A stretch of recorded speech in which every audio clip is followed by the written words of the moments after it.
বন্ধুরা, এখন আমাদের জুলাই মাস চলছে, অর্থাৎ বর্ষাকাল। আর এইটাই হচ্ছে আমাদের পেয়ারা গাছের একটি আদর্শ সময়, যেখানে সারা বছর আমরা গাছে পেয়ারা পেলেও এই বর্ষাকালে আমরা প্রচুর পরিমাণে গাছ ভরে পেয়ারা পেতে পারি। আপনাদের গাছগুলোতে কি অবস্থা? সেখানে কি আপনাদের ফুল এসছে? আপনাদের পেয়ারাগুলোর কি গুটি ঝরে যাচ্ছে? পেয়ারাগুলো কি বাড়ছে না? কিংবা পেয়ারার ফলগুলো পোকা লেগে যাচ্ছে? কোনটা আপনাদের সমস্যা? আজকে সমস্ত কিছু নিয়েই আলোচনা করব। যা যা প্রবলেম এক একটা বাগানিদের আমাদের থাকে। অনেকের গাছে ফুল আসতে চায় না, অনেকের গাছে ফুল আসলেও তা ঝরে পড়ে ছোট ছোট গুটি অবস্থায়। অনেকের হয়তো ফল বাড়তে চায় না, বৃদ্ধি পেতে চায় না, বড় হতে চায় না। আবার অনেকের সমস্যা থাকে বড় তো হয়েছে কিন্তু পোকা লেগে ফলটা নষ্ট হয়ে যায়। আজকে সমস্ত কিছু নিয়ে ভিডিও, সমস্ত কিছুই আজকে বিস্তারিত আপনাদের জানাবো, তার প্রতিকারও জানাবো, সব কিছু বলবো। বন্ধুরা, ভিডিওটির সঙ্গে থাকুন, পাশে থাকুন, অবশ্যই আপনারা সুফল পাবেন।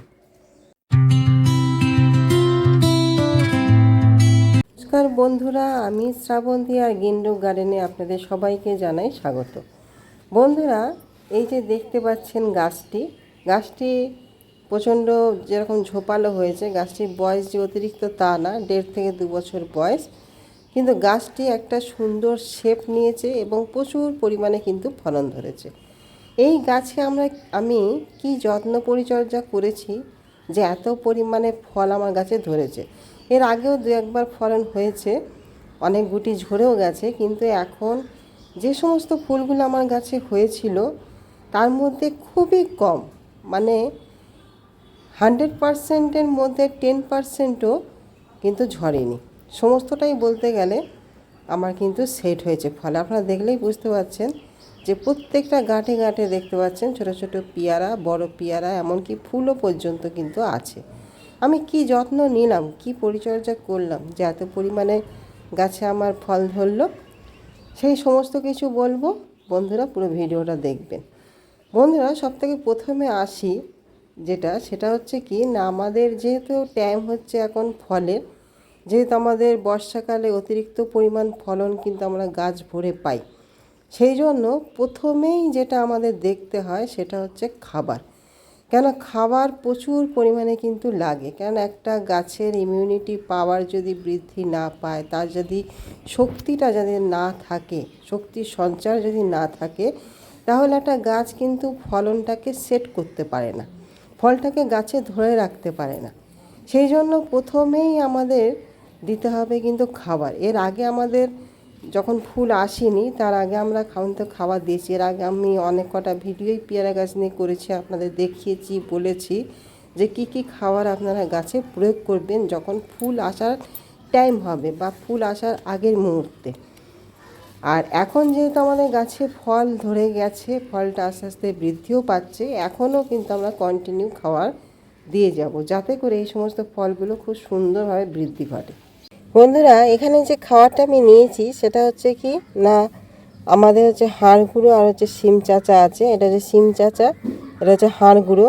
আর এখানে হচ্ছে আমাদের সর্ষে খোলের গুঁড়ো, তার সঙ্গে আমরা নিয়েছি জিঙ্ক এবং পটাশিয়াম সালফেট, যেটা সাদা পটাশ আমাদের। এখানে আপনারা চাইলে লাল পটাশও নিতে পারেন। এই হাড় গুঁড়ো, আপনার শিম চাচা, আর আমাদের সর্ষে খোলের গুঁড়ো, আর এখানে হচ্ছে জিঙ্ক, যেটা জিঙ্ক অফ সালফেট, আর এটা হচ্ছে পটাশিয়াম সালফেট। এই সমস্ত কিছু আমি 1 চামচ করে নিয়েছি, যা আমাদের গাছের বৃদ্ধির পাশাপাশি গাছের ফলগুলোকেও বাড়িয়ে তুলবে এবং পরিপুষ্ট এবং মিষ্টতা বৃদ্ধি করবে। বন্ধুরা, এর সঙ্গে আমি নিয়েছি এখানে ভার্মি কম্পোস্ট। আপনারা চাইলে এখানে কাউডাং কম্পোস্ট নিতে পারেন, তবে কাউডাং কম্পোস্ট অবশ্যই যেন 1 বছরের পুরনো হয়। এই সমস্ত উপাদানটা আমরা এর সঙ্গে মিশিয়ে দেবো। যেহেতু আমি ফলের ক্যারেটে গাছ করেছি এবং প্রতি মাসেই কিন্তু আমি খাবার গাছে প্রয়োগ করছি, সেই জন্য অতিরিক্ত পরিমাণে খাবার দেবো না, আবার একেবারে কমও কিন্তু দেবো না। এই পুরো উপাদানটা আমি একটা ফলের ক্যারেটের মাপে নিয়েছি। আপনাদের গাছের যেরকম সাইজ, যেরকম বয়স বা যেরকম টব, আপনারা সেইভাবে নেবেন। তবে এটা জৈব খাবার, যদি বা একটু কম বেশি হয়েও যায় আমাদের কোনো অসুবিধা কিন্তু হবে না। বন্ধুরা, এইভাবে খাবার পুরোটা ভালো করে মাখিয়ে নেবেন এবং মাখিয়ে নিয়ে আপনারা গাছে কিন্তু প্রয়োগ করবেন। আর এই যে জৈব খাবারটা আমরা দিচ্ছি, এটা কিন্তু আমাদের গাছে বৃদ্ধি বিকাশ, গাছের ফলটাকে বৃদ্ধি করতে এবং ফুল নতুন করে আসতেও কিন্তু সহায়তা করবে। বন্ধুরা, এখানে দেখতে পাচ্ছেন যে এখানে আমি কিন্তু খাবারটা প্রয়োগ করছি। এখানে যেহেতু পটাশিয়াম আছে, পটাশিয়াম আমাদের গাছে ফুল আনতে, গাছের ফলকে বৃদ্ধি করতে, ধরে রাখতে এবং গাছের ইমিউনিটি পাওয়ারকে বৃদ্ধি করতে, শক্তিশালী করে তুলতে, রোগ প্রতিরোধ ক্ষমতা করে তুলতে কিন্তু প্রচুর পরিমাণে সহায়তা করে। আর জিঙ্কের ব্যবহারও খুবই প্রয়োজন আমাদের গাছে যখন ফল থাকে। সেই জন্য আপনারা এই খাবারটা দেবেন। এর উপরে চাইলে আপনারা মাটিও দিয়ে দিতে পারেন। তবে একটা সিক্রেট টিপস আপনাদের বলে দিই, যেটা খুবই কার্যকারী। যেহেতু আমাদের কিন্তু বর্ষা হচ্ছে, কখনো কম, কখনো বেশি, কখনো তো শুকনো যাচ্ছে, আমাদের জৈব খাবার ডিকম্পোস্ট হতে, গাছে গ্রহণ করতে একটু টাইমের ব্যাপার থাকে। সেই জন্য আমরা এই খাবারটাই কিন্তু অপচয় হতে দেবো না। আপনারা একটু হলেও কষ্ট করে একটা প্লাস্টিক ঢাকা দিয়ে দেবেন। যখন দেখবেন মেঘ করেছে, বৃষ্টি আসছে, আপনারা এই গোড়ায় অল্প ভালো করে প্লাস্টিক মুড়ে কিছু দিয়ে চাপা দিয়ে রাখবেন, যাতে গোড়ায় যেন জল না যেতে পারে। উপর থেকে আমাদের বৃষ্টি হোক, গাছের পাতা বৃষ্টির জল পাক, একটু একটু গা বেয়ে যে জলটা গাছের গোড়ায় যায় সেটি যাক। তাতে করে দেখবেন আমাদের গাছের খাবারটা কিন্তু অপচয় হবে না, পুরো খাবারটা গাছ কিন্তু গ্রহণ করতে পারবে। তাতে করে গাছের বৃদ্ধি কিন্তু দ্রুত হবে, ফলগুলো দ্রুত বৃদ্ধি পাবে, ফলের সাইজ ভালো হবে এবং কোয়ালিটিও কিন্তু প্রচুর পরিমাণে ভালো হবে।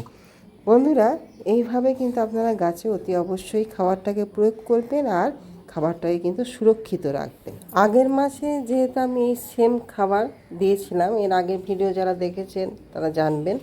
এখন এই গাছটিকে দেখলে বুঝতে পারছেন আমার আগের যে গাছটি ছিল সেই গাছটি আর এই গাছটির মধ্যে কতটাই তফাৎ। আপনারা দেখলে অতি অবশ্যই কিন্তু বুঝতে পারবেন যে কত সুন্দর ঝোপালো হয়ে উঠেছে গাছটি। এই একটা মাসে কত সুন্দর আকার ধারণ করেছে, কত সুন্দর ফল ধরেছে এবং কত সুন্দরভাবে বৃদ্ধি ঘটেছে। আমাদের অতিরিক্ত যত্ন পরিচর্যা কিছুই লাগে না। যেহেতু আমরা শখে বাগান করি, আমরা ছাদের উপরে বাগান করছি, আমরা গাছে যদি সামান্য ফল দেখি তাতেই কিন্তু আমাদের শান্তি। আর যদি এইভাবে গাছটা সুন্দরভাবে সেজে ওঠে তবে তা আরোই আমাদের মন ভরে যায়। সেই জন্য বন্ধুরা, অবশ্যই আপনারা এই সমস্ত গাছে যেগুলো আমাদের 12 মাসিক গাছ, 12 মাস ধরে ফলন দেয়, সেগুলো কিন্তু প্রত্যেক মাসে আমাদের খাবার প্রয়োগ করতে হয়। আর আরেকটি জিনিস সেটা হচ্ছে যে আমাদের কিন্তু মাইক্রোনিউট্রিয়েন্ট পাশাপাশি দিতে হবে। আমরা যতই জৈব খাবার গাছে গোড়ায় দিই না কেন, আমাদের তরকারিতে যতই ঝাল মশলা দিই, যাই দিই, কিন্তু লবণের প্রয়োজন কিন্তু সব থেকে আগে। অল্প হলেও তা আমাদের কিন্তু স্বাদ বাড়িয়ে দেয়। আমাদের গাছেও আমরা হাজার রকম খাবার গাছে প্রয়োগ করি, কিন্তু অল্প হলেও আমাদের একটা জিনিসের প্রয়োজন, সেটা হচ্ছে মাইক্রোনিউট্রিয়েন্ট। এই মাইক্রোনিউট্রিয়েন্টের অভাব থাকলেও গাছে হাজারো খাবার দেওয়ার পরেও কিন্তু আমাদের ফলনগুলো আমরা টিকিয়ে রাখতে পারবো না। আমাদের ফল ঝরে যাবে, ফুল ঝরে যাবে, এমনকি বড় হওয়ার পরেও অনেক ফল আমরা ঝরে যেতে দেখি। সেই জন্য অতি অবশ্যই মাসে আমরা একবার মাইক্রোনিউট্রিয়েন্টের স্প্রে করব। যখন আমাদের আকাশ ঝলমলে পরিষ্কার থাকবে, অন্তত 2 থেকে 4 ঘন্টা বৃষ্টিপাত হবে না, তখন যে কোনো একটা ভালো মাইক্রোনিউট্রিয়েন্ট, এখানে আপনারা Agromin gold, Biovita X, Sagarika, মোহবিন, সব রকম যেটাই আপনাদের হাতে থাকুক না, এগুলো ভালো কাজ করে। যে কোনো একটা ভালো মানের মাইক্রোনিউট্রিয়েন্ট গাছে কিন্তু সুন্দর করে স্প্রে করে দেবেন। তবে অবশ্যই এইটুখানি জানবেন যেন 2 থেকে 4 ঘন্টা যেন বৃষ্টি না হয়, সেই অবস্থায় আপনারা কিন্তু স্প্রে করবেন। তাতে গাছ কিন্তু পুরোপুরি গ্রহণ করে নেবে। আর আমাদের পেয়ারা গাছে কোনো রকম পেস্টিসাইড বা ফাঙ্গিসাইডের কিন্তু প্রয়োজন অতটা পড়ে না। তবে যেহেতু আমাদের বর্ষাকালে কিছুটা হলেও পোকামাকড়ের উপদ্রব থাকে, ফাঙ্গাসেরও কিছুটা পরিমাণ দেখা দেয়। সেই জন্য আপনারা যদি পারেন তাহলে মাসে একবার একটা ভালো কীটনাশক, তার সঙ্গে একটি ফাঙ্গিসাইড মিশিয়ে গাছে স্প্রে করে দিতে পারেন। এটা অপশনাল, আপনারা চাইলে বুঝলে দেবেন, আর না দিলেও কোনো রকম অসুবিধা নেই। তবে আমার মতে বলে অন্তত একটা ফাঙ্গিসাইড অবশ্যই দেওয়া উচিত এই বর্ষাকালে, যাতে আমাদের গাছ যাতে হঠাৎ করে ঝিমিয়ে না পড়ে। কেন আমাদের একটা সুস্থ সবল গাছ হঠাৎ করেই আমরা দেখি অনেক সময় যে ঝিমিয়ে পড়ছে, গাছটি মারা যাচ্ছে। সেই জন্য আমরা প্রোটেকশন হিসাবে একটা ভালো ফাঙ্গিসাইড গাছে কিন্তু অতি অবশ্যই স্প্রে করে রাখতে পারি, যাতে আমাদের ফাঙ্গাসের আক্রমণ গাছে যাতে না ঘটে। বন্ধুরা, এইভাবে আপনারা গাছের যত্ন নিন, পরিচর্যা করুন। আর সবথেকে বড় যে পয়েন্ট সেটা হচ্ছে অতি অবশ্যই খাবার প্রয়োগ করা। খাবার প্রয়োগ করলে ফুল এবং ফল আসতে বাধ্য, এবং তার সঙ্গে ফলের কোয়ালিটি ভালো হবে, ফলটাও সুন্দর ম্যাচিউরিটি ঘটবে। আর পাশাপাশি বন্ধুরা আরেকটা জিনিস বলি, যেটা অনেকেরই সমস্যা থাকে, সেটা হচ্ছে যে পোকা লেগে যাওয়ার সমস্যা। অনেক বাগানিদেরই থাকে যে আমাদের পেয়ারায় কিন্তু পোকা লেগে যায়।